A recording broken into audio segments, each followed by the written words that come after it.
বিয়ের জন্য যদি বাপ মা রাজি না হয়, নিজে বিয়ে করবা, পরে গিয়ে বাপ মাকে বলবা বিয়ে করে ফেলেছি, যা করতে চাও করো, আই ডোন্ট কেয়ার। এখন অনেক মুরব্বী আমার উপরে হয়তো অভিযোগ তুলবে, হুজুর আপনি যুবকদেরকে খারাপ দিকে মোটিভেট করছেন। মুরব্বী, একদমই নয়। আমি মনে করি জেনার চাইতে 1000 গুণ বেশি উত্তম সেই বাপ মাকে অমান্য করে বিয়ে করা, যে বাপ মা সন্তানের চরিত্র নষ্ট হচ্ছে দেখেও বিয়ে দিতে চায় না।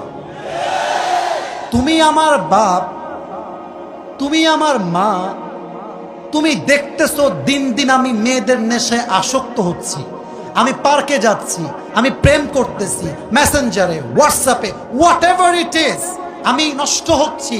তুমি মা হয়ে যদি আমার দায়িত্ব নিয়ে না বোঝো, বাপ যদি আমাকে না বোঝে, কাউকে দরকার নাই, আমি নাম কিনে বিয়ে করে ফেলবো যুবক ভাইরা। এটা বাধ্য হয়ে বললাম। কেন বললাম? আজকালকার সমাজে প্রেম করা সহজ, বিয়ে করা কঠিন হয়ে গেছে।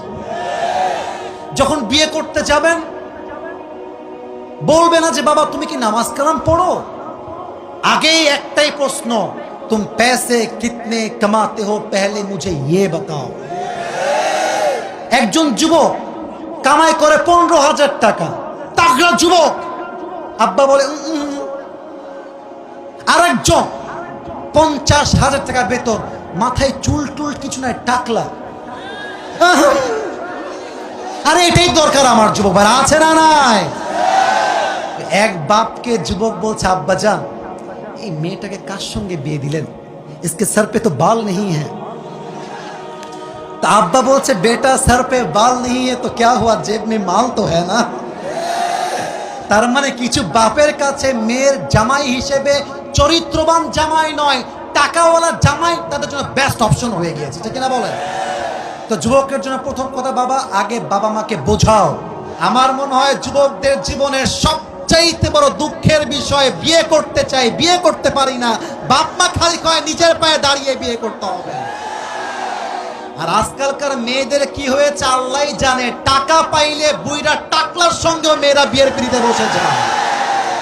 তবে আমি একটা কথা স্পষ্ট ডিক্লেয়ার দিয়ে বলতে চাই, টাকা দেখে বিয়ে করবেন, টাকা পাবেন, বাড়ি পাবেন, গাড়ি পাবেন, ওয়াল্লাহি আল্লাহর কসম করে বলছি মনের শান্তি আপনি কোথাও খুঁজে পাবেন না। আজকে আমার এই যুবকগুলো হয়তোবা জিরো হতে পারে, মেরে দোস্ত ওয়াক্ত হামেশা এক নেই হোতা, সময় পরিবর্তন হয়। আজকে যেই টাকলার হাত ধরে টাকা দেখে বিয়ে করছো,